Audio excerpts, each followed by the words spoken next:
the 9,944th meeting of the Security Council is called to order.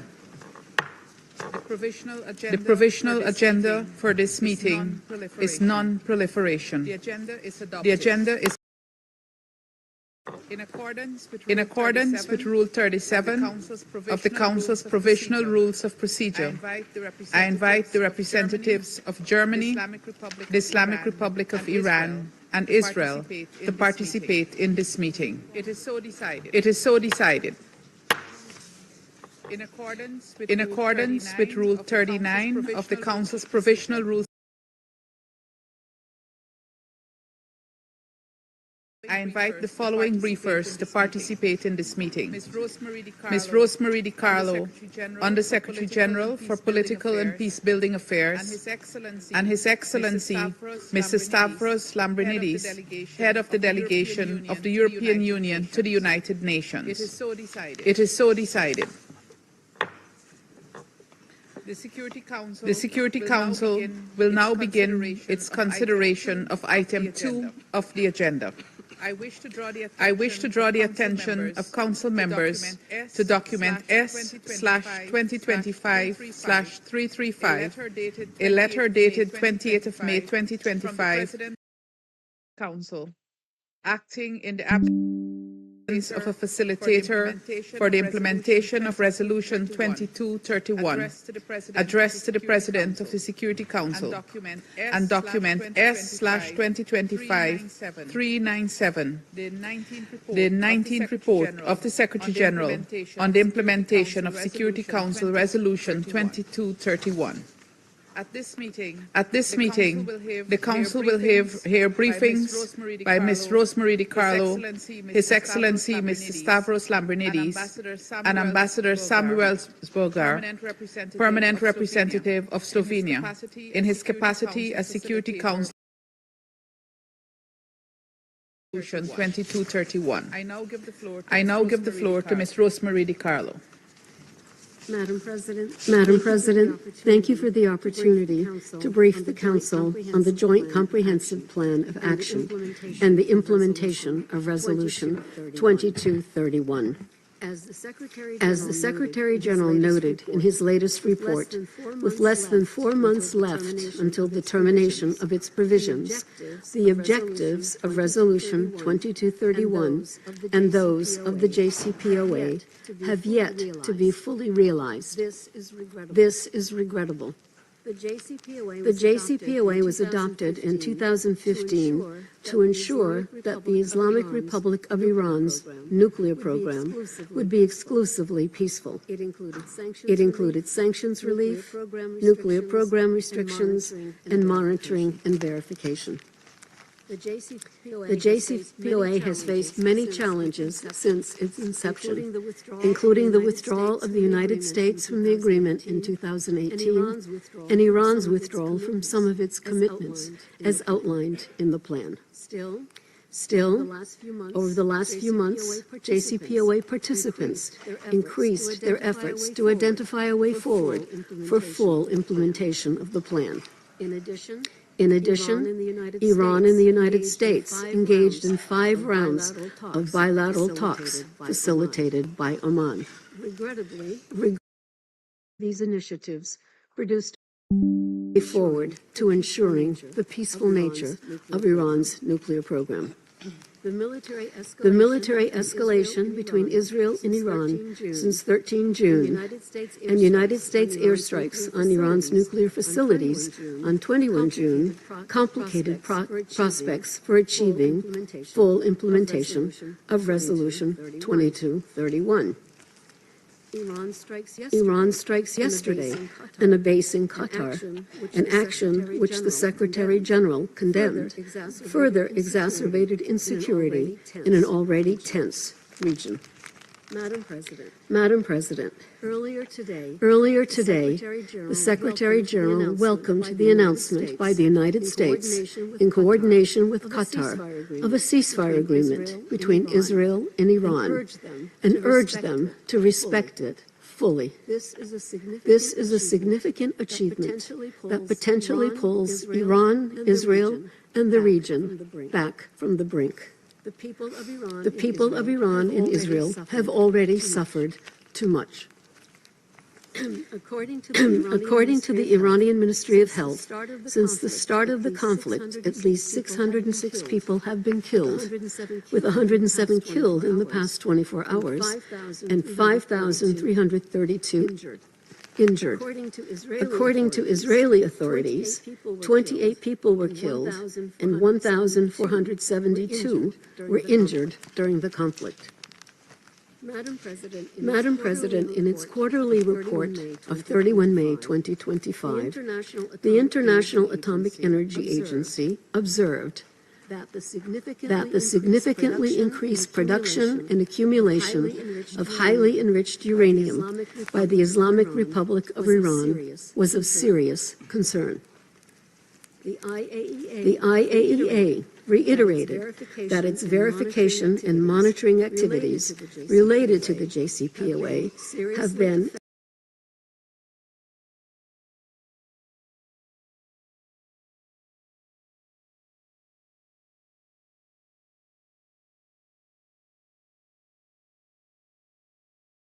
The agency also again noted that it had lost its continuity of knowledge on many aspects of Iran's nuclear program, as it had not been able to perform verification and monitoring activities in the Islamic Republic of Iran for more than 4 years.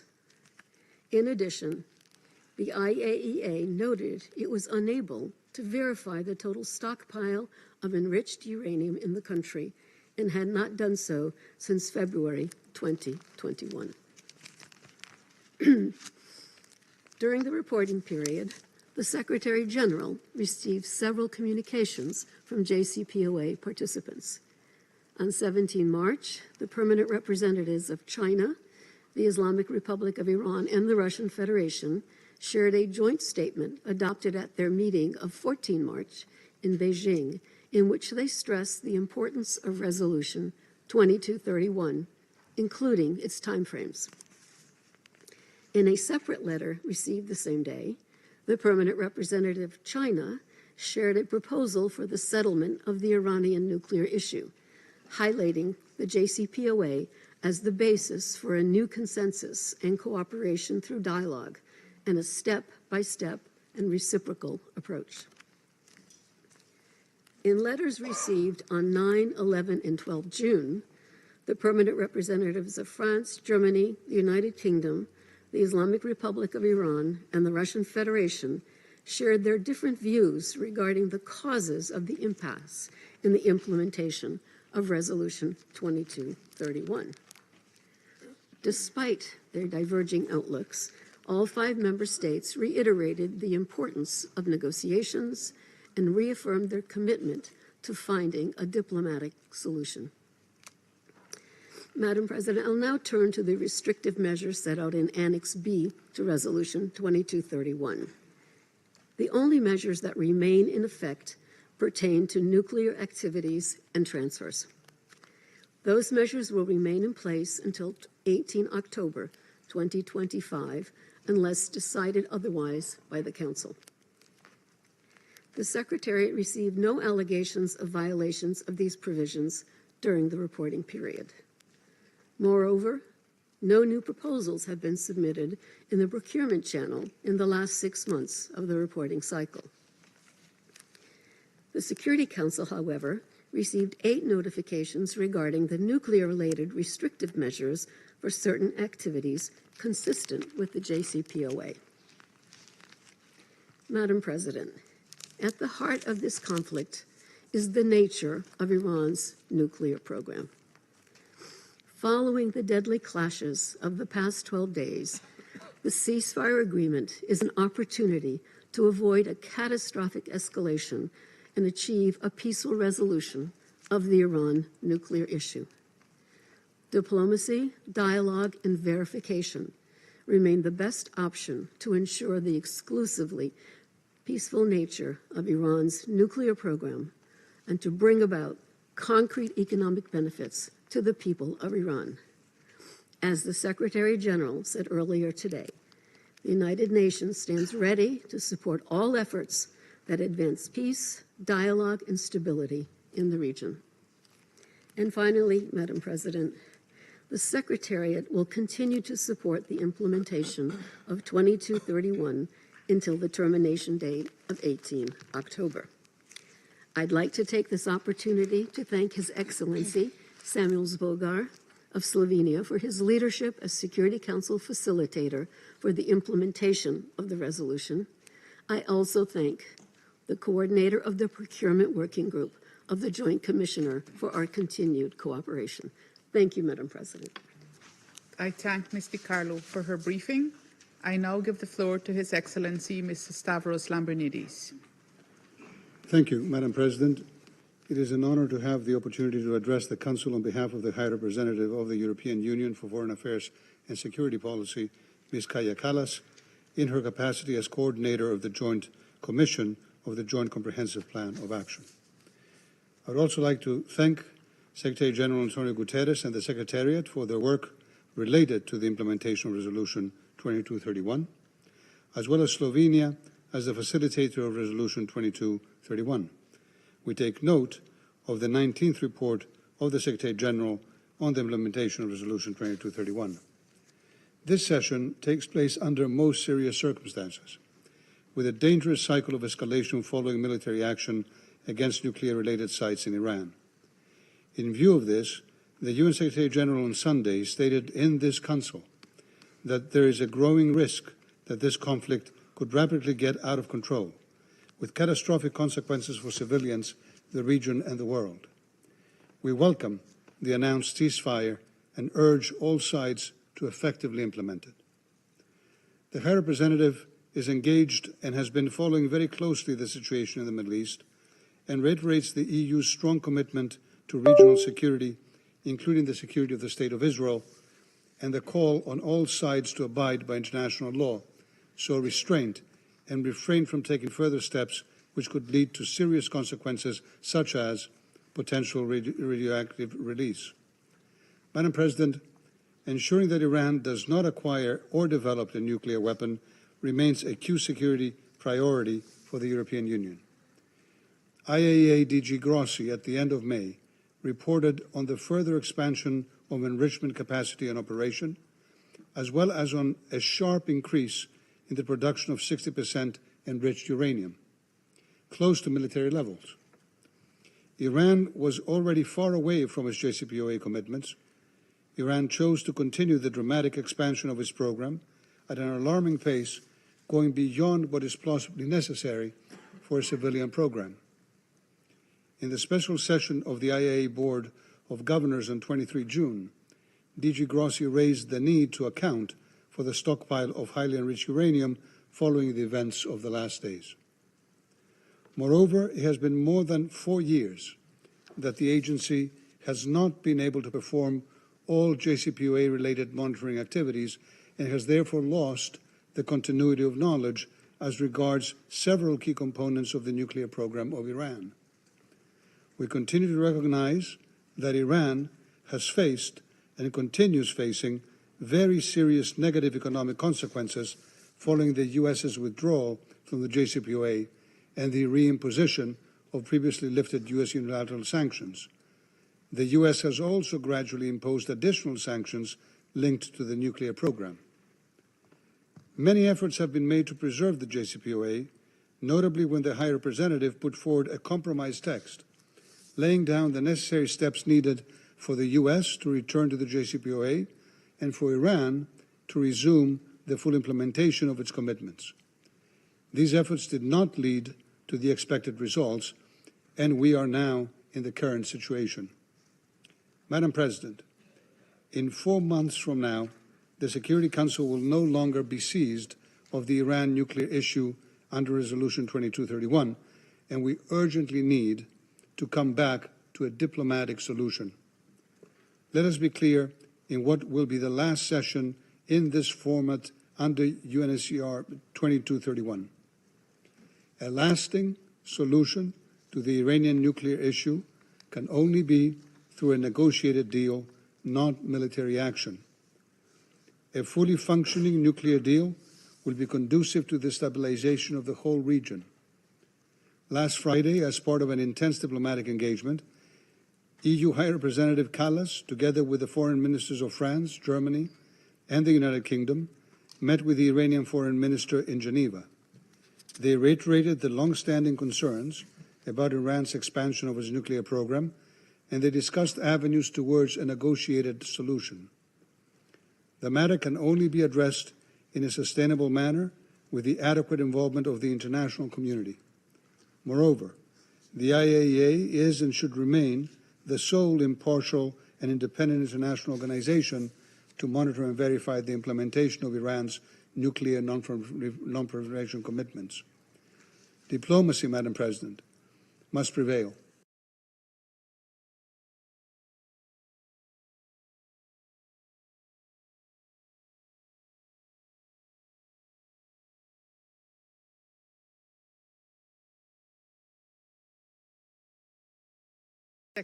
Now to Ambassador Samuels Bogar.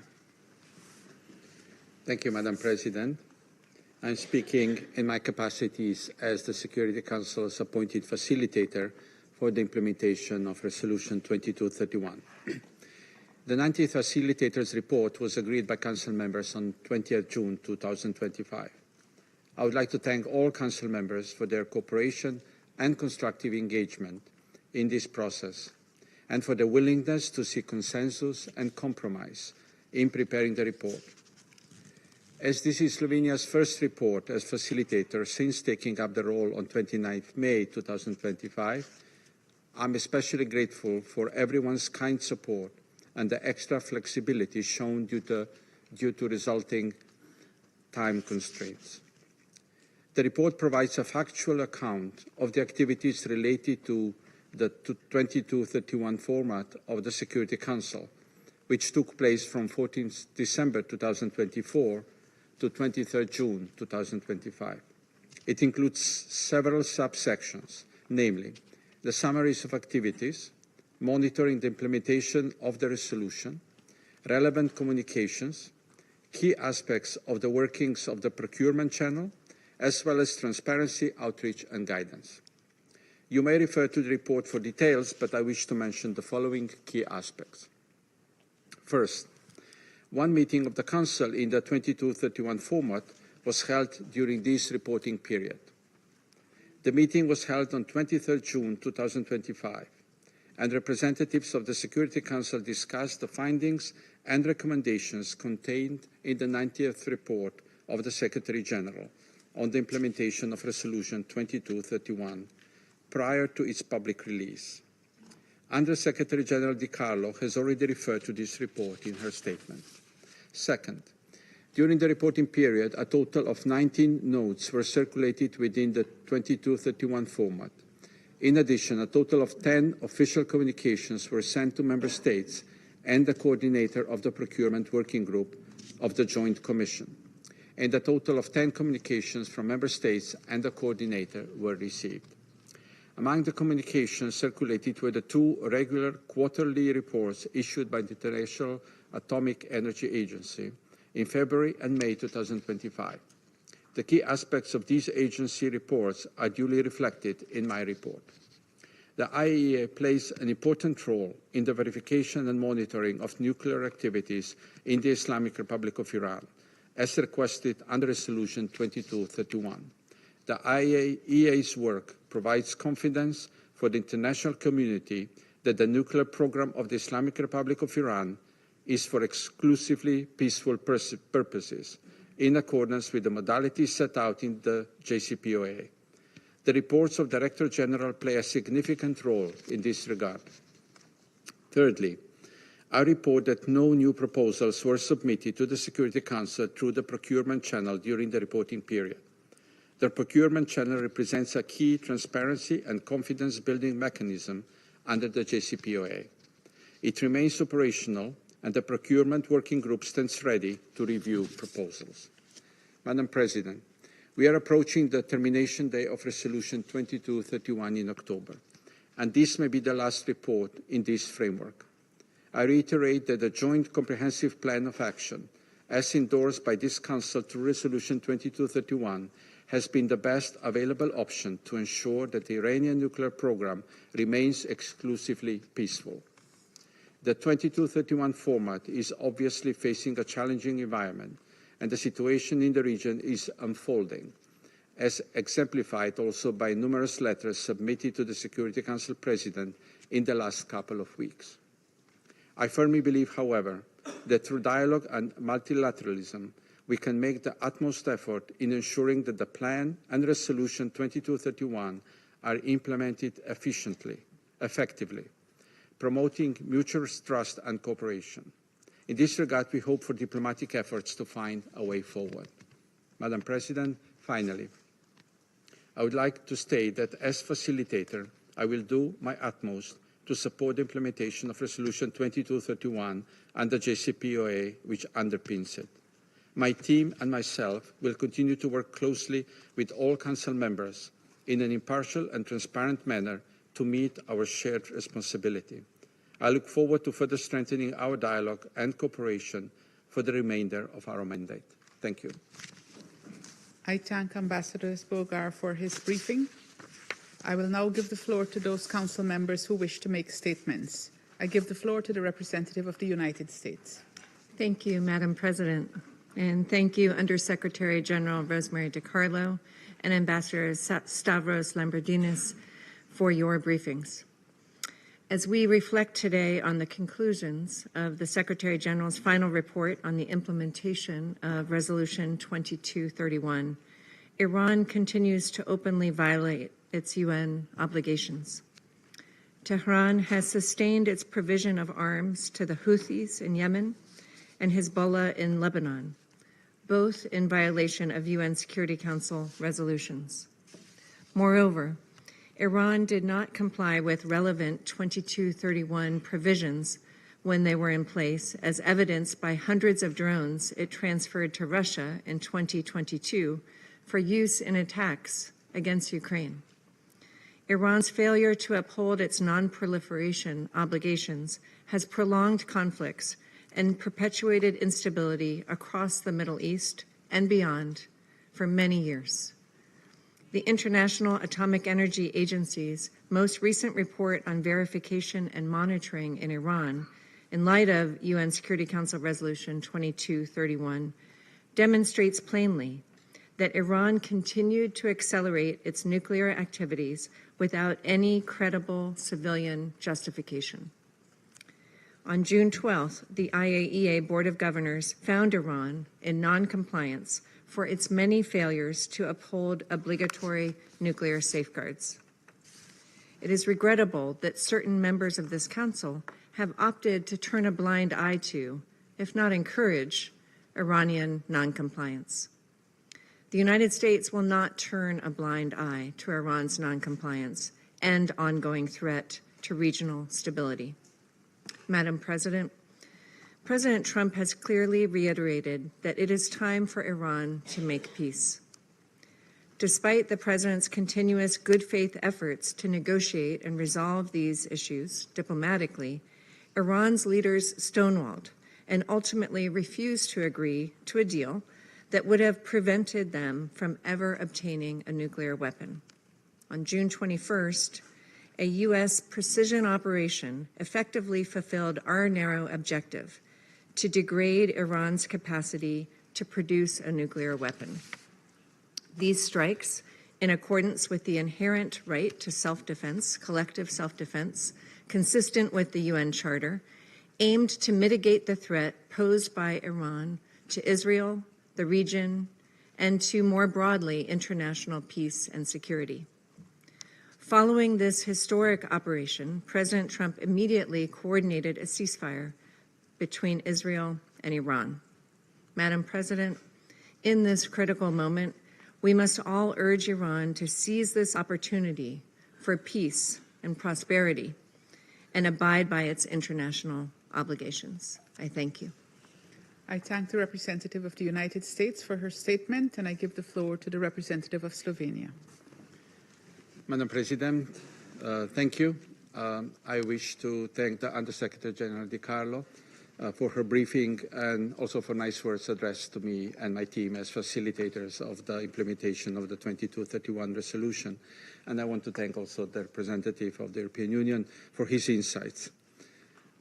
Madam President, JCPOA is undoubtedly one of the greatest achievements of multilateralism of the past decade.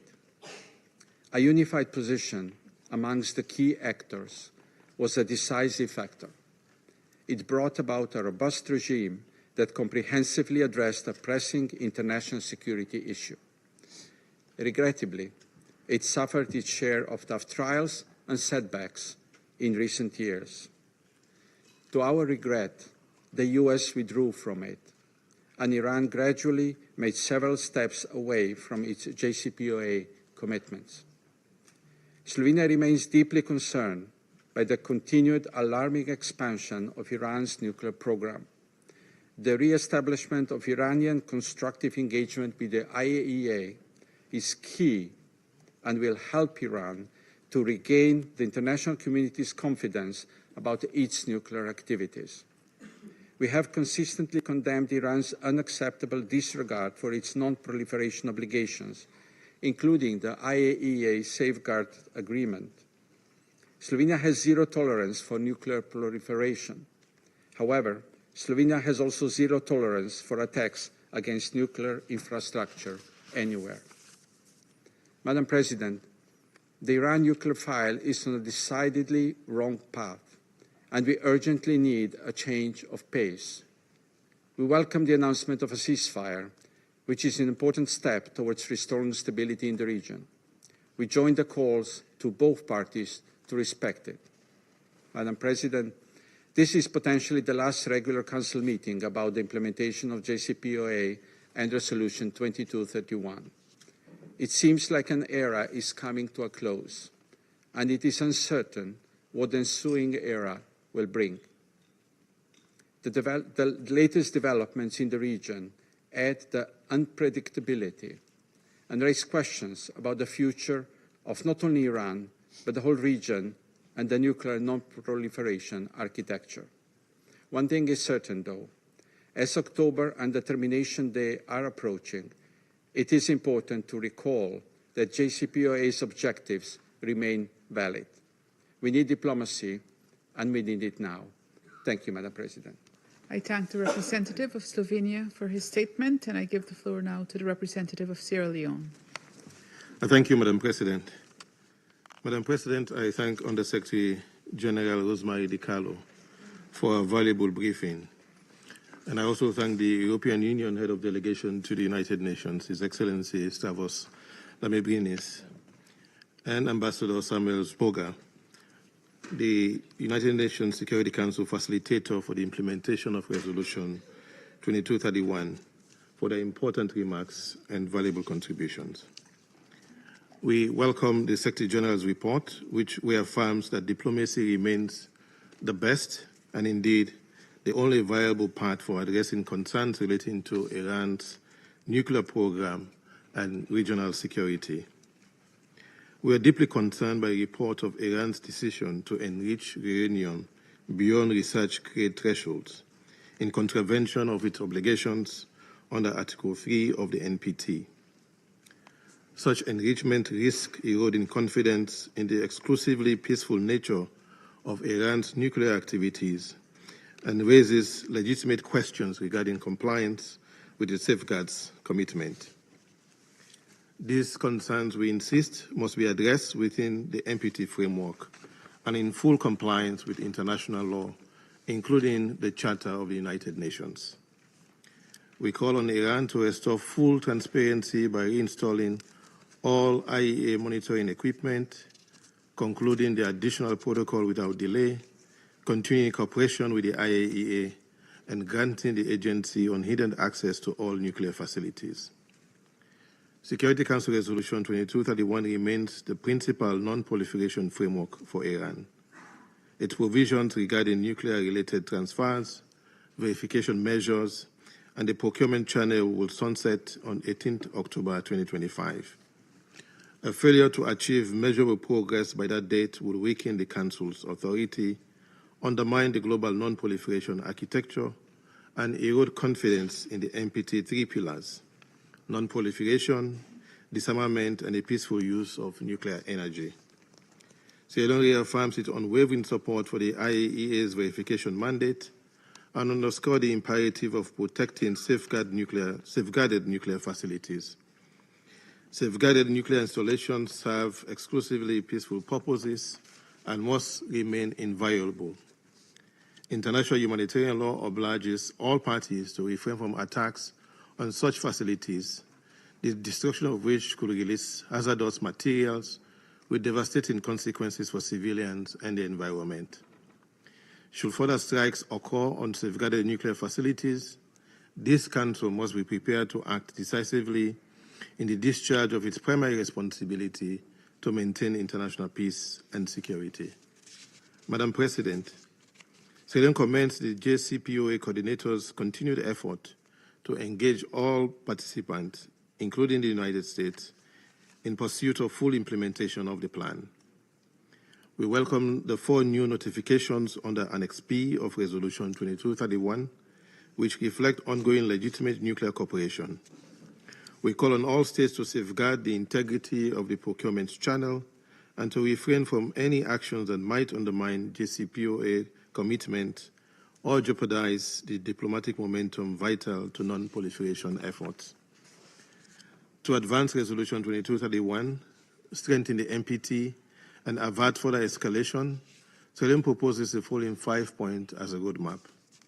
First, with respect to the ongoing conflict, and which I shall return to shortly, we urge the urgent need for a comprehensive ceasefire, an immediate cessation of all reciprocal strikes, and sustained measures to de-escalate tensions and return to dialogue. We welcome the announcement of a ceasefire reportedly reached between Israel and Iran, as announced by President Donald Trump of the United States, and we urge the parties to demonstrate good faith and fully comply with this agreement. Second, full and unrestricted IAEA verification consistent with NPT safeguards, including the prompt reactivation of all monitoring equipment and comprehensive application of all additional protocol. Third, the revival of the Joint Comprehensive Plan of Action through sustained coordinated diplomacy involving the E3, Iran, the United States, and regional partners. Fourth, continued operation of the procurement channel and calibrated sanctions relief linked to verifiable compliance as a means of building confidence in legitimate peaceful nuclear trade. Fifth and finally, the exploration of additional confidence-building measures, including IAEA-supervised fuel swaps and intensified regional dialogue aimed at establishing a Middle East zone free of nuclear weapons and other weapons of mass destruction.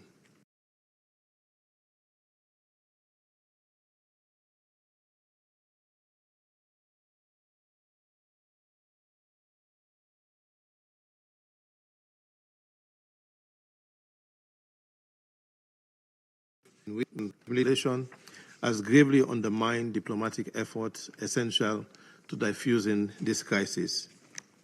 We are equally concerned by Iran's missile strikes on 23rd June against a United States military base in Qatar.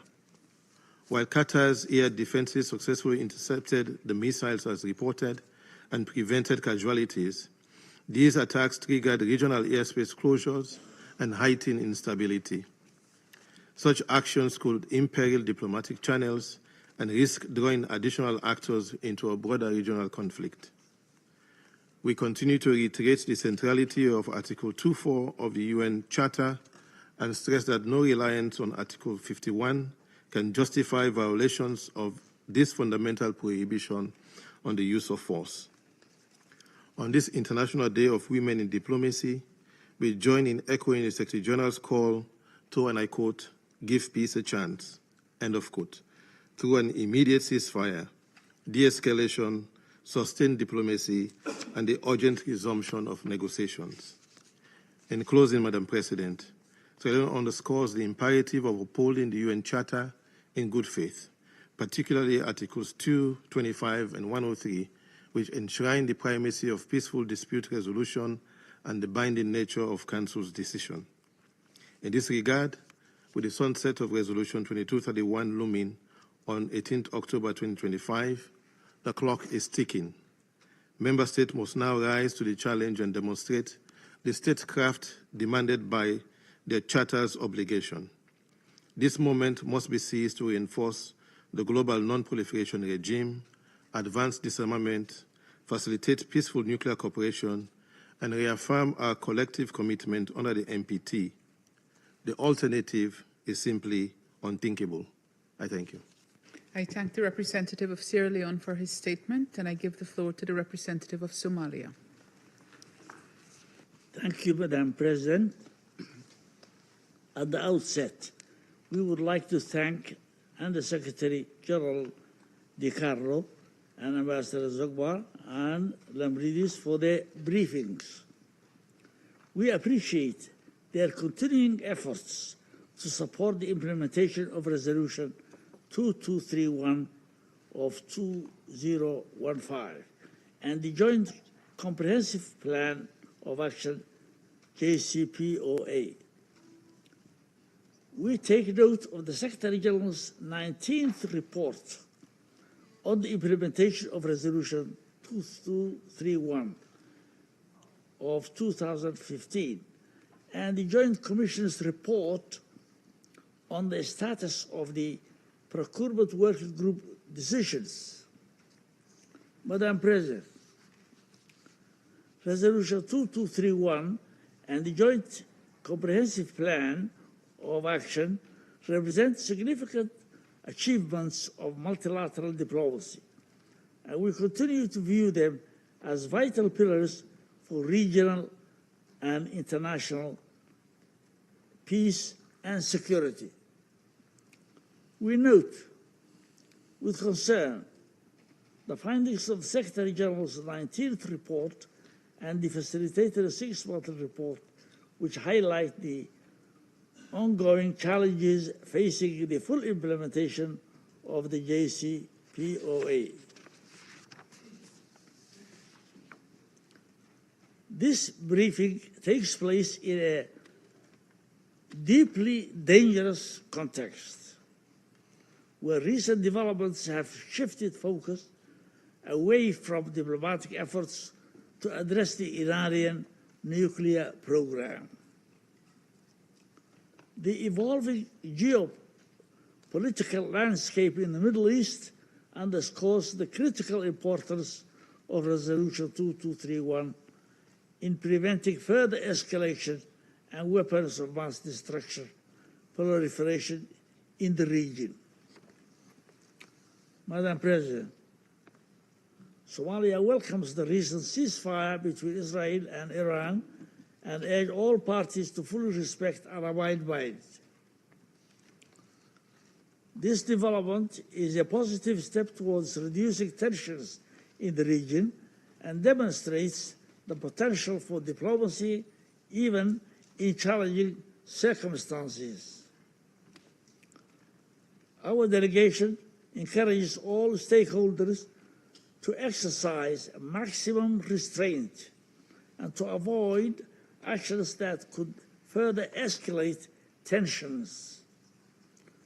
We are particularly concerned by the humanitarian consequences of recent escalations, which have resulted in the loss of civilian lives and damage to critical infrastructure. Our delegation echoes the Secretary General's call for immediate de-escalation and urge all parties to prioritize diplomacy and dialogue over confrontation.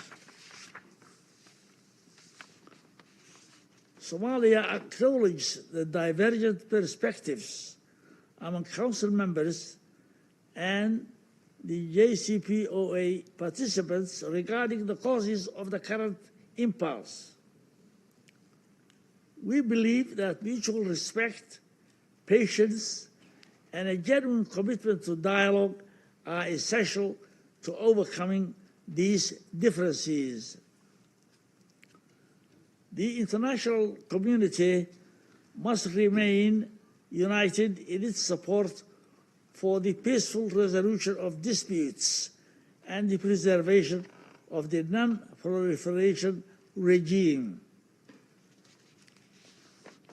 As the expiration date of Resolution 2231 approaches, we encourage all member states to continue engaging constructively and transparently in support of the JCPOA. Madam President, Somalia believes that a balanced approach which addresses the concerns of all parties is essential to resolving the current situation. To conclude, Somalia reiterates its unswerving support for the JCPOA and Resolution 2231. We call upon all parties to redouble their diplomatic efforts to address outstanding issues in good faith and to work collectively towards a peaceful and a sustainable solution that enhances security for the region and the world.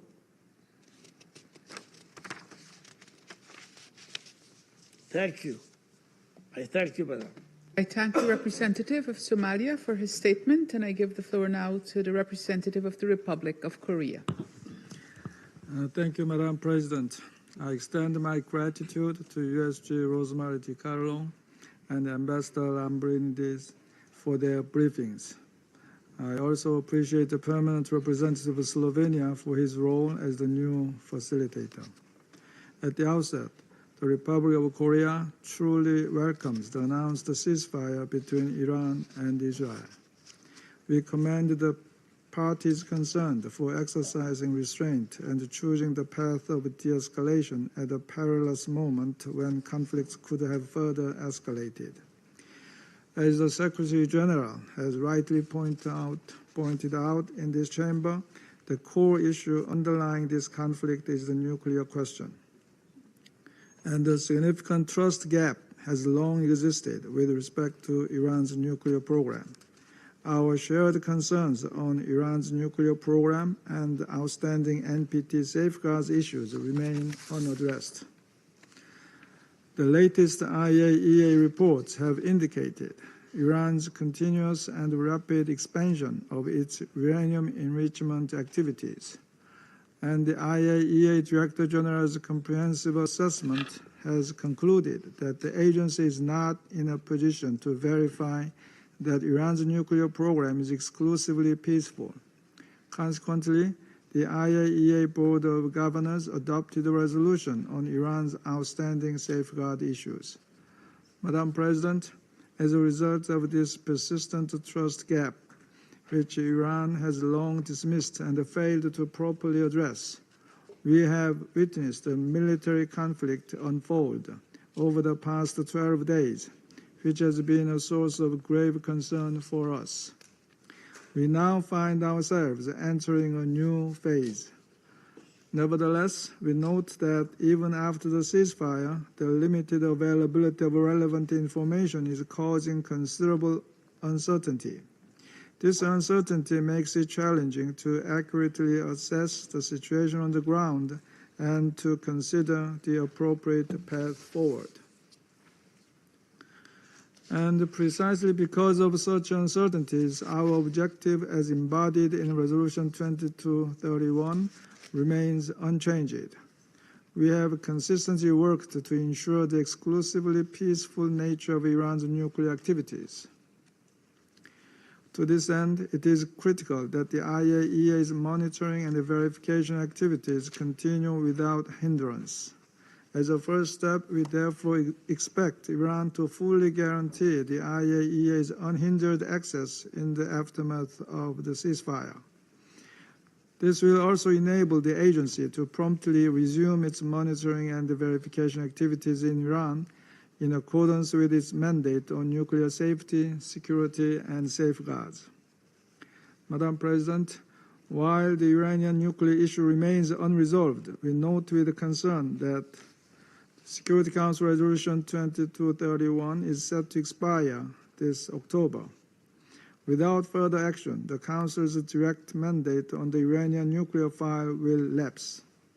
In this regard, we strongly urge Iran to ensure full and transparent cooperation with the IAEA.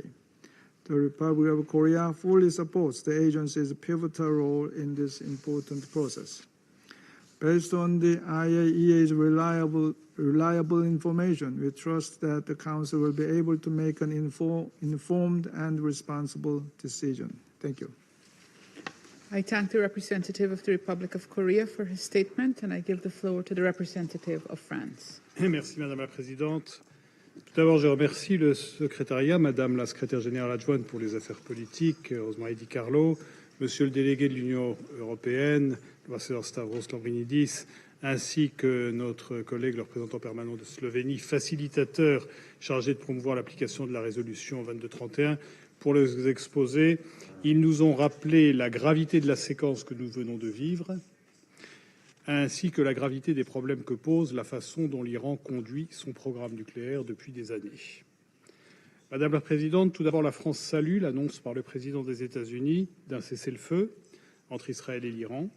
Depuis le 13 juin, nous avons suivi avec préoccupation les frappes échangées entre l'Israël et l'Iran, puis les frappes menées par les États-Unis contre 3 sites nucléaires iraniens. Ces opérations militaires comportaient un risque majeur d'escalade qui aurait pu avoir de lourdes conséquences pour la stabilité régionale. Le cessez-le-feu doit maintenant conduire à un arrêt complet des hostilités que nous appelons l'ensemble des parties à respecter. Il est dans l'intérêt de tous d'éviter un nouveau cycle de violence. Le cessez-le-feu doit permettre la reprise de négociations sur la question nucléaire iranienne et sur l'ensemble des défis sécuritaires posés par l'Iran. C'est pour plaider en faveur de telles négociations que le ministre des Affaires étrangères, Jean-Noël Barrot, avec ses homologues allemands, britanniques et européens, a rencontré le ministère des Affaires étrangères iranien vendredi dernier à Genève. La position de la France est claire. La question nucléaire iranienne ne peut être durablement résolue que par la voie diplomatique. Au regard des risques de prolifération et des menaces pour la paix et la sécurité internationale, il est primordial que le Conseil de sécurité en reste saisi. Madame la Présidente, alors que nous nous réunissons pour examiner la mise en œuvre de la résolution 2231 à quelques mois de son expiration, il n'est pas inutile de rappeler le déroulé des événements qui ont amené à la situation actuelle. Sans remonter à 2003, le règlement par la diplomatie de la question nucléaire iranienne est la raison d'être de l'accord de Vienne de 2015, porté par les E3+3, ainsi que la résolution 2231, par laquelle le Conseil avait endossé cet accord. Depuis, les Européens n'ont jamais cessé de mettre en œuvre leurs engagements au titre de l'accord, y compris après le retrait par les États-Unis en 2018. L'Iran a pris la responsabilité en 2019 de cesser de mettre en œuvre ces engagements. Nous avons alors recouru, plusieurs l'ont rappelé, au mécanisme de règlement des différends prévu par l'accord. Dans ce cadre, le E3 a déployé d'importants efforts diplomatiques pour obtenir le retour des États-Unis dans l'accord et pour ramener l'Iran au respect de ses engagements. L'Iran s'est vu offrir en effet en 2022 deux propositions d'accord révisées. Nous déplorons qu'il n'ait pas saisi ces occasions. Au cours des dernières années, l'Iran s'est au contraire engagé dans une escalade de son programme nucléaire. Il a enfreint la quasi-totalité des limites qu'imposait l'accord à ses activités nucléaires. Fin mai 2025, l'Iran avait ainsi accumulé un stock d'uranium 40 fois supérieur aux limites fixées par l'accord. Cela inclut un stock de plus de 400 kg d'uranium hautement enrichi à 60%. L'enrichissement à de tels taux n'a pas de justification civile crédible. De fait, le directeur général de l'AIEA a souligné que l'Iran était le seul État non doté de l'arme nucléaire à enrichir de l'uranium à ce niveau. D'après l'AIEA, l'Iran disposerait de 9 quantités significatives, c'est-à-dire de 9 fois la quantité de matière à partir de laquelle une arme nucléaire peut être mise au point. Cette escalade a suscité des doutes sérieux sur la nature du programme nucléaire iranien. Le directeur général de l'AIEA lui-même a indiqué ne pas être en mesure d'en garantir le caractère pacifique. Une résolution adoptée le 12 juin par le Conseil des gouverneurs de l'agence a constaté la violation par l'Iran de son accord de garantie généralisée. Durant ces années, l'Iran a poursuivi parallèlement le développement de son programme de missiles balistiques pouvant servir de vecteur à des armes nucléaires. L'Iran refuse en outre toute coopération de substance avec l'AIEA. Il a notamment enlevé les équipements de surveillance que celle-ci avait installés et retiré leur accréditation à certains de ses inspecteurs les plus expérimentés. Du fait des entraves imposées à ces travaux, l'agence ne dispose plus d'une connaissance continue de tous les aspects du programme nucléaire iranien. L'Iran multiplie de surcroît les déclarations préoccupantes menaçant de quitter le TNP. Nous enjoignons l'Iran à reprendre une pleine coopération avec l'agence et en particulier à lui permettre d'accéder dès que possible à ses installations nucléaires. Il est primordial que l'agence puisse veiller à ce que le stock d'uranium iranien ne soit pas détourné. Nous souhaitons dans ce cadre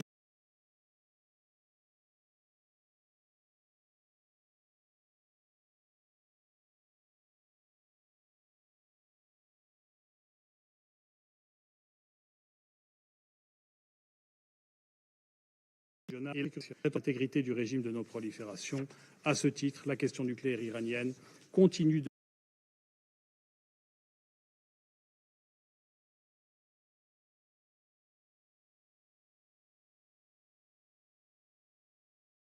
de mériter l'attention du Conseil. Le temps est compté. D'ici l'échéance du 18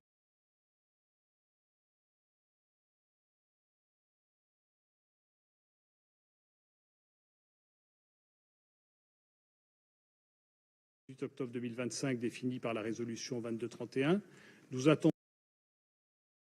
de l'Iran qu'il reprenne sans délai la voie du dialogue afin d'aboutir à une solution diplomatique robuste, vérifiable et durable, répondant aux inquiétudes légitimes de la communauté internationale sur le programme nucléaire iranien. La France, aux côtés des E3, de l'Union européenne et en étroite coordination avec les États-Unis, restera mobilisée à cette fin. Nous sommes déterminés à conclure un accord qui prendra en compte le régime de non-prolifération, la stabilité régionale et nos intérêts de sécurité européens.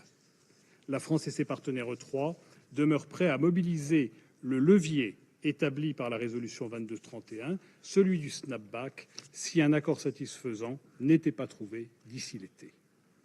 Depuis 2003, la France n'a qu'une boussole, la recherche d'une solution diplomatique qui seule pourra garantir sur le long terme l'impossibilité d'un programme nucléaire militaire iranien.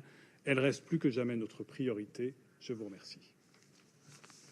I thank the representative of France for his statement, and I give the floor to the representative of Panama. Gracias, Presidenta.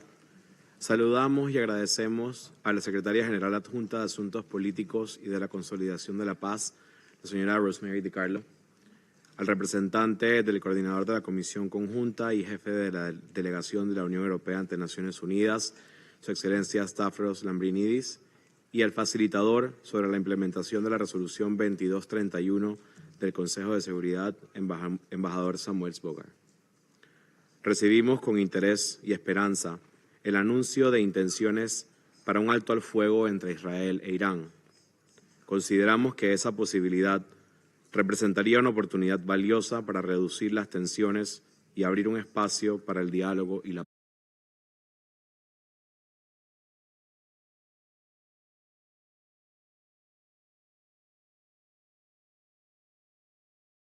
share his concern at the critical regional situation which currently surrounds the Joint Comprehensive Plan of Action. We acknowledge the value of multilateral nuclear agreements and see them as essential pillars for international peace and security. The JCPOA was undoubtedly one of the greatest achievements of multilateralism in the field of non-proliferation. To take up this mechanism and to give it yet another chance is to reaffirm our commitment to diplomacy. We remained concerned at the fact that the provisions of Resolution 2231 will expire on the 18th of October of 2025, and despite that deadline, the goals both of the resolution and the plan have not yet been fully met. At the same time, we are concerned that IAEA verification and monitoring related to the JCPOA have been seriously impacted by Iran's non-compliance as reported in the most recent report of the Director General of the IAEA. In this context, we reiterate that our position, based on the fundamental principles of Panama's foreign policy, is to give priority to strengthening the global non-proliferation regime, to ensure respect for that multilateral architecture, and to promote dialogue and diplomacy as a means for reducing tensions and strategic risks. However, we cannot ignore the most recent events, which have merely worsened the already fragile trust and has led to serious concerns about the Iranian nuclear program, as well as the issue of compliance with internationally agreed commitments. The IAEA has warned in its resolutions that attacks on nuclear facilities represent a significant risk because it could lead to the release of radioactive material. At this critical juncture, we appeal to Iran to allow the monitoring and verification of its facilities by the personnel of the IAEA. It is also essential to understand the magnitude and the scale of damage caused by the most recent attacks. We agree with the views expressed by the Director General of the IAEA, Rafael Grossi, and I quote, "Establishing the facts on the ground is a prerequisite for any agreement, and that can only be achieved through IAEA inspections," close quotes.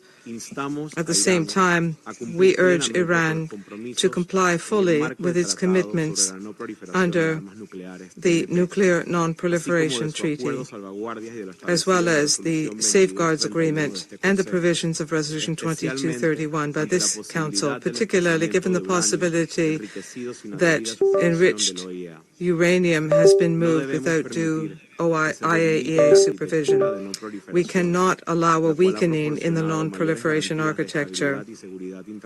That architecture has provided greatest guarantees for international stability and security and significantly reduced the risk of nuclear weapons becoming a source of confrontation or conflict.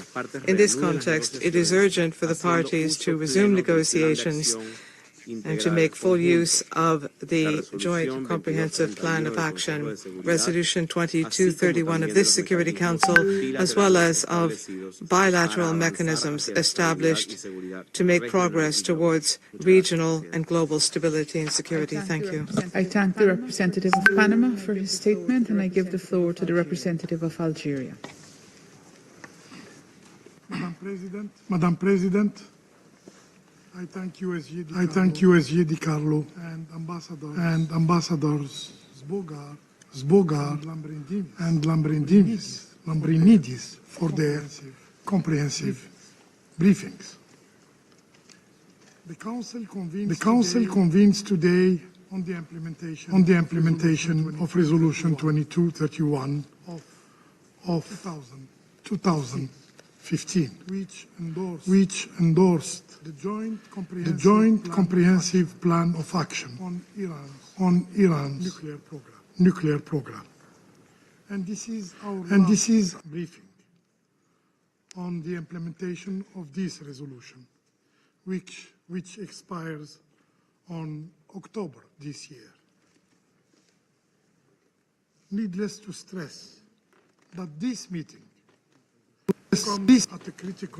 comes at a critical juncture. We meet with cautious optimism, but real relief following the announcement of ceasefire between Iran and Israel, brokered by the United States and Qatar. We welcome this important diplomatic achievement, which puts an end to 12 days of dangerous escalation and provides much needed space for the escalation, dialogue and diplomacy. This latest episode has starkly demonstrated the fragility of our collective security, and the serious risks associated with the targeting of nuclear facilities, particularly those under IAEA safeguards. The events of the past days have only reinforced the urgent need to uphold the principles of the nuclear non-proliferation regime and to refrain from any actions that could further undermine its integrity. Madam President, while this ceasefire represents really a positive development, it also serves a reminder of the critical importance of respecting international legal norms, including those enshrined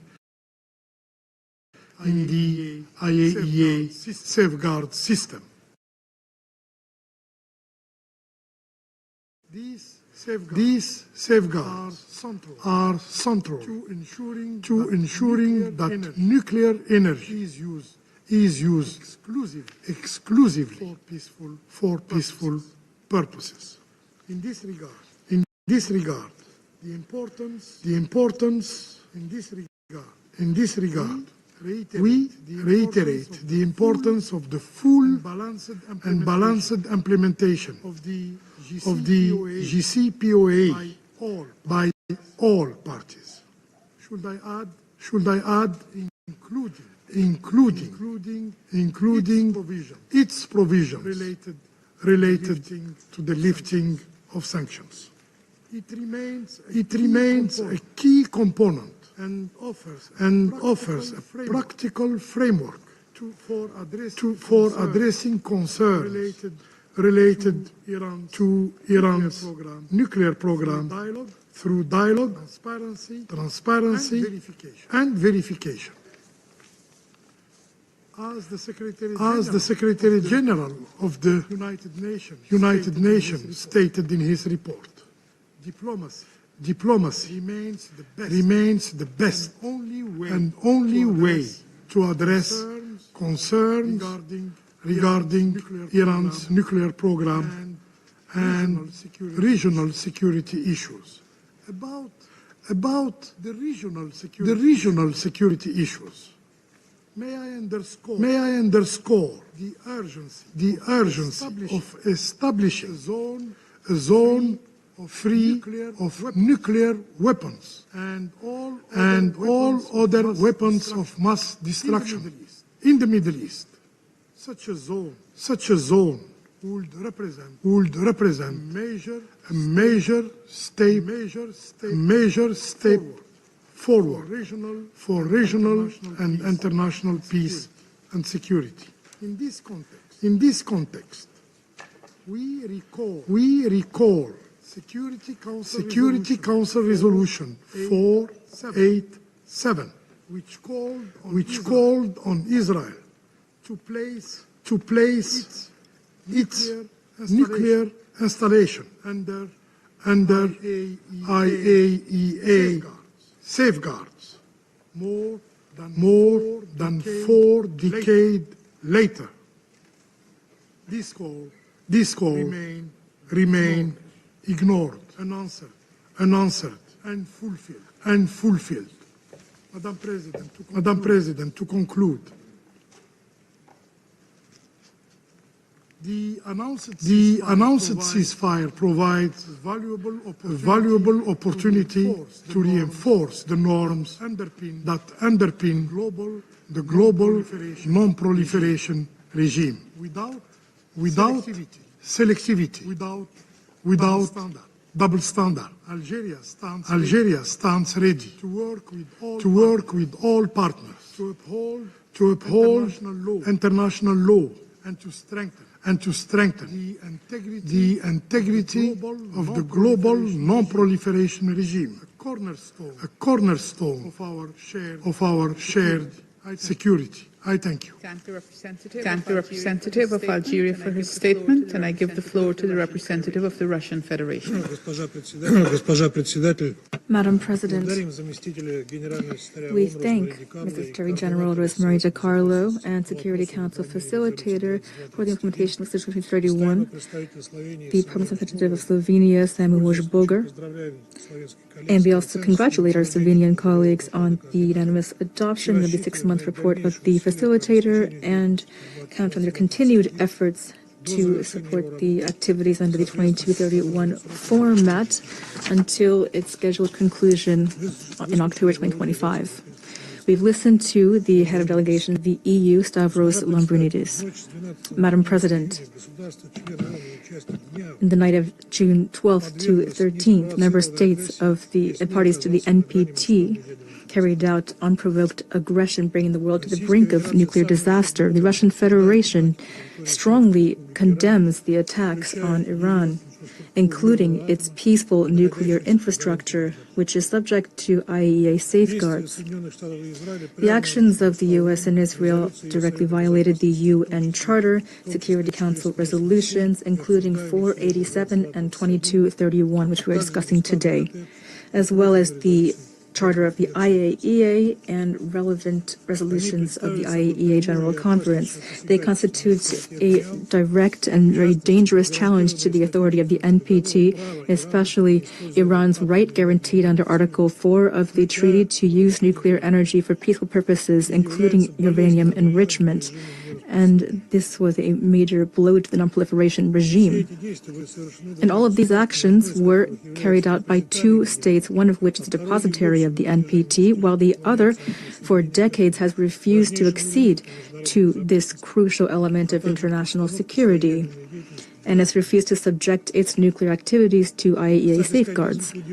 By the way, we are a bit surprised at Israel's request to take part in our meeting, which is taking place under the agenda item non-proliferation. We would like to believe that this decision hints at a potential accession of this country to the NPT, which the entire world would love to see. Colleagues, attacking Iranian infrastructure, including enterprises involved in the nuclear fuel cycle, creates a real threat of radiological consequences, which could affect not only Iranians but the entire Middle East. All of this, unfortunately, again, happened not just with the tacit consent, but with the approval of the UK, France, and Germany, which continue to consider themselves full-fledged parties to the JCPOA. Their assurances of their commitment to a diplomatic solution to the Iranian nuclear program inspired little confidence before, but currently they're absolutely impossible to take seriously. Judge for yourselves that first these countries deliberately refuse to uphold their obligations under the nuclear deal by not providing the necessary conditions for ensuring economic benefits from the lifting of European sanctions against Iran, which were in effect till 2015. And then they followed in the footsteps of the U.S., which withdrew from the JCPOA in 2018 and renewed their unilateral sanctions pressure on Tehran, thus precluding any prospect of a full restoration of the JCPOA, toward which our Iranian colleagues have repeatedly expressed their openness. At the same time, Berlin, London, and Paris attempted to portray Iran's legitimate retaliatory measures, which they themselves, Berlin, London, and Paris, provoked, as unleashing some imaginary Iranian nuclear threat. They repeatedly attempted to undermine the cooperation between Iran and the IAEA Secretariat, which included efforts to settle unresolved questions. And even in spite of that, Iran remained and remains the most rigorously verified state out of all the members of the IAEA. And the Director General of the IAEA's reports clearly indicate the lack of any proliferation risk. Here I emphasize that the IAEA's reports in nowhere mention the conversion of Iran's nuclear material for military purposes or for any undeclared purposes. So the IAEA has observed no signs that Iran is developing a nuclear weapon. Therefore, all of the assertions of our Western colleagues, to the contrary, are falsehoods calculated for an audience that has not read these reports or that do not understand this issue. The cynicism and hypocrisy of our Western colleagues reached a peak on June 12th. On that day, the IAEA Board of Governors adopted yet another puffed-up resolution on Iran, divorced from reality and inspired by Western countries. Immediately afterward, Israel carried out strikes against Iran's peaceful nuclear sites. A week later, the sovereign territory of Iran was attacked by the U.S., and this demonstrates that this 1-2 punch was agreed upon ahead of time. The UK and France, which claim to be champions of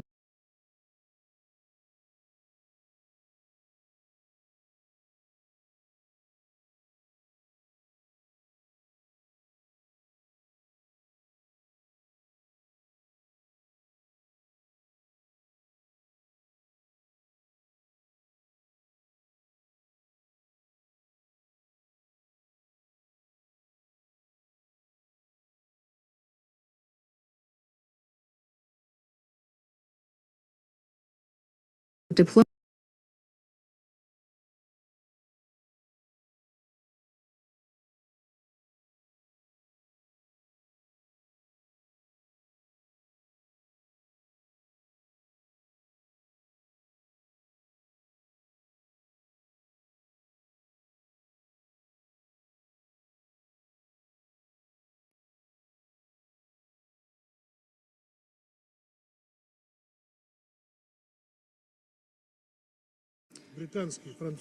If our British, French, and German colleagues continue to threaten launching this Resolution 2231, that is a mechanism of sanctions by the Security Council on Iran, I'd like to remind them that there's no political, legal, or procedural basis for this. Berlin, London, and Paris have chronically violated this resolution and the JCPOA, and therefore do not have the right to engage this mechanism. And the U.S. no longer has any basis to do so since it withdrew from the agreement. The Vienna mechanism for dispute settlement still has not been engaged. The U.S., the U.K., France, and Germany do not have the moral right to mention this. It is their actions that truly have betrayed diplomacy and have led to the current situation. Madam President, special responsibility in this regard lies with the IAEA and its Secretariat, given the infringement by Israel and the U.S. on the global nuclear non-proliferation regime, which forms the basis for the NPT. The Directorate General and his colleagues are obligated to uphold their mandate as well as resolutions of the General Conference 444 and 533. The IAEA leadership must not content itself with evasive language and fragmented information, but rather provide detailed reports on the attacks against Iranian nuclear facilities under IAEA safeguards. At the same time, it's extremely important to call things by their names and directly indicate who exactly carried out targeted attacks in violation of the charters of the UN and IAEA and resolutions of the Security Council and General Conference of the IAEA. Unfortunately, we've already seen that the Director General of the IAEA includes sometimes subjective judgments alongside facts and statistics in his reports, and these are then used by a certain number of countries to justify their unprovoked aggression. Madam President, the Iranian nuclear program can only be resolved through diplomacy, through negotiated solutions, which are based on international law and the principle of equal and indivisible security. The Russian Federation consistently has supported a peaceful solution to the concerns surrounding the Iranian nuclear program, which is acceptable to all parties as well as the international community as a whole. Here, the greatest responsibility lies on the UN Security Council, which is obligated to take the requisite measures. This is the goal of the draft resolution proposed by Russia together with our Chinese and Pakistani partners. Today, we are proposing to our Council colleagues an updated text that takes into account the latest developments and aims to bring about a lasting ceasefire as well as oversight of that ceasefire by the Security Council through Secretary General reporting. The JCPOA and Resolution 2231, adopted in 2015, demonstrated that the international community at that time rejected the military approach and clearly chose diplomacy instead. Today, we must make the same choice again without delay. Thank you. I Russian Federation for his statement, and I give the floor to the representative of Greece. Thank you, Madam President. Thank you, Madam President. I would like to thank Undersecretary General Mr. Carlo, the head of the EU delegation, Mr. Lambrinidis, for the informative and timely briefing. I would also like to commend my Slovenian colleague Ambassador Spoger and his team for their efforts in timely compiling the facilitator's report. Madam President, first of all, I would like to welcome President Trump's announcement of a ceasefire agreement, also commending the mediating efforts by the US and Qatar. It is a necessary first step towards sustainable security, which can only be achieved through diplomacy and negotiate a deal that would address all proliferation risks and guarantee the security of all countries of the region. Madam President, on today's issue of non-proliferation, allow me to highlight the following 3 points. First and foremost, Greece reiterates its unwavering commitment to preserving and strengthening the global nuclear non-proliferation regime. The IAEA and NPT remains indispensable institutional cornerstones. We therefore urge all state parties to comply with the full range of the obligation under the NPT. Secondly, we express serious concern of the findings of the DG Gross's most recent report of May 31st, as well as the IAEA board resolution adopted on June 12th. According to them, the agency's ability to verify Iran's implementation of its nuclear-related commitments under the JCPOA has been seriously affected. The cessation of Iran's application of the additional protocol, the removal of JCPOA-related monitoring and surveillance equipment, the non-compliance with obligation under the Safeguards Agreement, and the access refusal to experienced AAA inspectors have collectively led to a loss of continuity of knowledge, a gap that the agency now confirms cannot be restored. Of equal concern is a steady increase in Iran's stockpile of enriched uranium.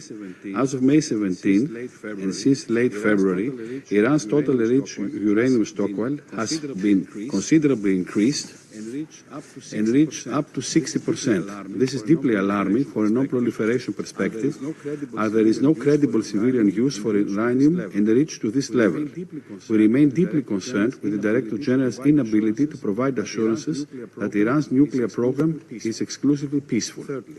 Thirdly, Greece continues to view the JCPOA, as endorsed by this Council through Resolution 2231, as the best available framework to ensure that Iran's nuclear program remains exclusively peaceful. Its full and effective implementation would provide both transparency and confidence, not only with regard to verification, but also with a view towards sanctions relief, economic developments, and regional de-escalation. It is in this spirit that we fully support all diplomatic efforts to secure Tehran's full compliance with its obligations under the JCPOA. We welcome last Friday E3 Iran talks, while we call for the resumption of the US-Iran talks. As a country with historical ties and geographical proximity to the region, Greece stands ready to support all constructive efforts aimed at de-escalation, diplomacy and dialogue. Madam President, in closing, let me stress that Iran, as a matter of fact no other nation, must never be allowed to acquire a nuclear weapon.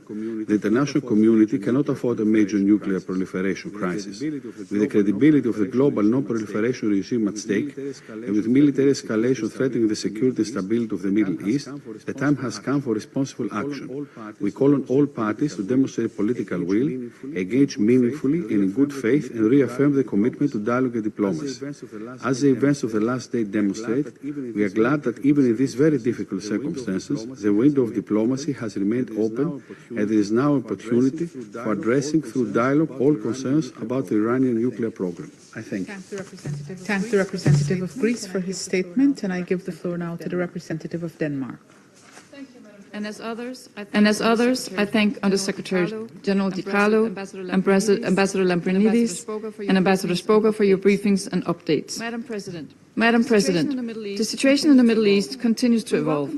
We welcome the announced ceasefire between Israel and Iran as a critical step towards de-escalation in a region that has endured far too much instability.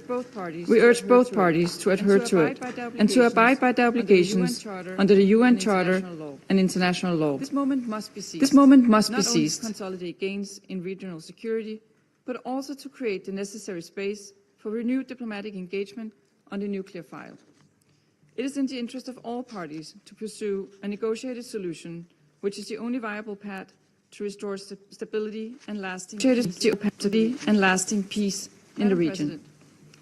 Madam President, even before the recent developments, Denmark has continuously expressed our concern about Iran's nuclear trajectory and its activities in blatant violation of the JCPOA. We have also persistently warned against an Iranian withdrawal from the Non-Proliferation Treaty. Our position is clear. Iran must never be allowed to acquire a nuclear weapon. This follows Iran's obligations under the Non-Proliferation Treaty and its commitments under the JCPOA. It is therefore deeply alarming that the recent IAEA report shows that Iran has failed to declare nuclear material in its possession and demonstrate that Iran has impeded and obstructed agency verification activities, as also conveyed by the 2231 facilitator letter. We reiterate our great concern that the IAEA is unable to assure that the Iranian nuclear program is exclusively peaceful. These concerns are furthered by Iran's production and stockpiling of vast amounts of enriched uranium with no plausible civilian purpose. It still remains unclear whether Iran has ceased its enriching activities. We do not take it lightly and call on Iran to change its course of action and abide by its obligation. This remains true, even if recent events have changed the circumstances surrounding the Iranian nuclear issue. Madam President, as many has highlighted here today, this is the last mandated meeting before the expiration of the JCPOA, meaning there is no time to spare.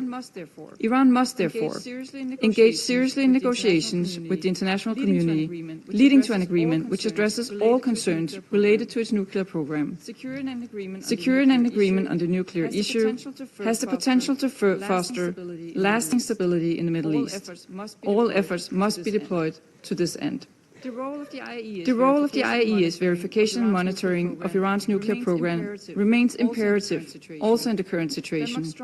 Denmark strongly supports the agency's professional and impartial efforts in carrying out its mandate to verify the implementation of Iran's safeguard obligations, especially during these complex circumstances where the safety and security of the inspectors must also be kept in mind. Madam President, in closing, we continue to call for a diplomatic solution. Only a negotiated solution can bring a lasting settlement to concerns about Iran's nuclear program. I thank the representative of Denmark for her statement, and I give the floor to the representative of Pakistan. Thank you, Madam President. We thank Under-Secretary General Rosemary DiCarlo and Ambassador Stavros Lambrinidis for their briefings. I would also like to thank Ambassador Samuel Svoboda for presenting the report in his capacity as the facilitator of the 2231 format. Madam President, the core common element of these three briefings that we just heard in this meeting was the primacy of a peaceful diplomatic solution. We are meeting at a crucial point in the implementation of Resolution 2231 and Security Council's consideration of Iran's nuclear issue. Obviously, the developments of the past 2 weeks have impacted the context of the whole issue and have a bearing on our discussions today. However, what has not changed are the fundamental principles and multilateral spirit behind the Joint Comprehensive Plan of Action and the Resolution 2231 adopted 10 years ago. The JCPOA was a unique instrument, manifestation of an approach based on dialogue, diplomacy, and pragmatism. It was the outcome of painstaking and arduous, yet constructive negotiations. It charted a roadmap to comprehensively address the concerns of the parties concerned by clearly defining their relevant obligations and responsibilities. While proceeding very well, The agreement was regrettably disrupted, leaving many complications in its wake that impacted the full and faithful implementation of the JCPOA by various parties. Notwithstanding those challenges, the most widely held view was that dialogue, diplomacy, and constructive engagement was the only viable way forward. That view was still there and was indeed back in play with the negotiations between Iran and the United States facilitated by Oman. Till it was violently disrupted by the unlawful and illegal military attacks on the IAEA safeguarded Iranian nuclear facilities.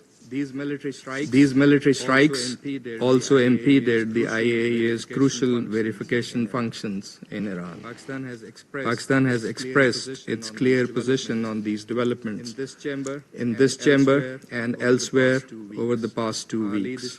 Our leadership has also remained actively engaged with counterparts from many other countries during this period. Madam President, what we have witnessed should never have happened. Even now, it is our firm belief that these actions should not be allowed to further complicate the peaceful resolution of long-standing issues, as well as the full and effective implementation of Resolution 2231. We reaffirm our support for the resolution of the Iranian nuclear issue through peaceful means, diplomatic engagement, and sustained dialogue. Pakistan advocates the preservation and renewal of the JCPOA or its substitution by an equally sound agreement that is acceptable to all sides before it expires in October this year. The IAEA is the institution responsible for verifying compliance with the respective nuclear safeguards obligations of member states. It is mandated to do so in an objective, impartial, and credible manner, purely on technical grounds. The IAEA must be enabled to fulfill this statutory function. We believe that verification activities by the IAEA should continue unimpeded. The IAEA must continue its work in an impartial and apolitical manner to provide objective reporting and credible information regarding the issues under its purview. Madam President, with regards to recent developments in the region, I would like to emphasize the following points. First, condemnation of violation of the sovereignty and territorial integrity of member states, and the threat or use of force to settle disputes. Second, clear rejection of attacks on IAEA safeguarded nuclear facilities, which violate Security Council and IAEA resolutions as well as international humanitarian law. Third, we request the Secretary General to report on the implications of these developments on the implementation of Resolution 2231, particularly those arising from military strikes against nuclear facilities. And we also request the Director General IAEA to share his assessment from legal, technical, safety, security, and safeguards points of view. Fourth, we urge sustained cessation of hostilities and a permanent ceasefire to allow resumption of dialogue and verification activities by the IAEA. Fifth, there is an urgent need to renew diplomatic engagement to seriously and faithfully address the outstanding issues in a cooperative manner as per the rights, obligations, and responsibilities of the parties concerned. Madam President, we welcome the announcement of the ceasefire understanding between Iran and Israel, and we expect this to be fully respected. We commend all those who played a pivotal role in facilitating this development and hope this positive step will contribute to lasting peace and stability in the region. This is a vital step that must now be followed up by constructive and comprehensive engagement. Pakistan firmly believes that all disputes must be resolved in accordance with the principles of the UN Charter and international law, including respect for sovereignty and territorial integrity. We call on all parties to fulfill their respective obligations and responsibilities and avoid any further escalation. Most importantly, the trust and confidence in the diplomatic engagement that was damaged by the unprovoked aggression must be meticulously restored. The Council should allow sufficient time to continuing efforts between the IAEA and Iran, as well as other parties, to resolve outstanding issues. Recent developments have yet again manifested the grave dangers that present themselves when there are violations of the UN Charter and international law. The cost of seeking to resolve issues through military means is more than evident. The region, and indeed the whole world, cannot be held hostage to such adventures, dangerous precedents, and spiraling escalations. Diplomatic engagement and the resumption of dialogue are the best means to resolve all outstanding issues. Diplomacy has delivered previously, and with the necessary political will, it can certainly deliver again. Lastly, allow me to inform the Council that following up on the draft resolution circulated by China, Pakistan, and Russia on Sunday, we have updated and revised the text to reflect the latest developments, including the ceasefire, and have circulated it to Council members. Securing the ceasefire was one of the primary objectives of the draft resolution, in addition to calling for a negotiated settlement of the Iranian nuclear issue and promoting respect for international law under all circumstances. We will engage constructively with fellow members on the text of this draft resolution with a view to arriving at a consensus outcome, signifying the Council's support for sustained ceasefire and sustained dialogue and diplomatic engagement for a lasting solution. I thank you. I thank the representative of Pakistan for his statement, and I give the floor to the representative of the United Kingdom. Thank you, President.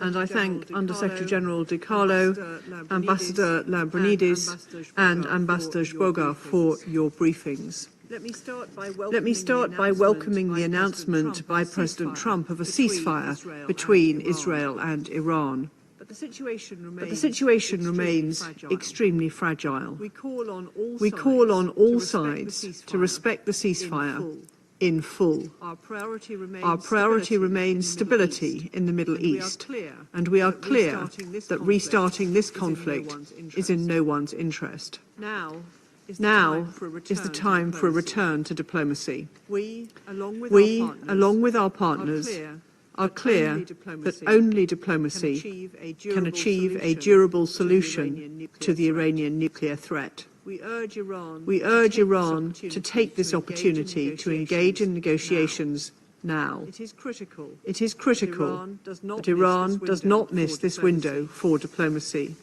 President, as we know, Iran's nuclear program has been far beyond any credible civilian justification, including an enriched uranium stockpile 40 times the limit set by the JCPOA. It is urgent that the IAEA have full access, especially on Iran's enriched uranium stockpile.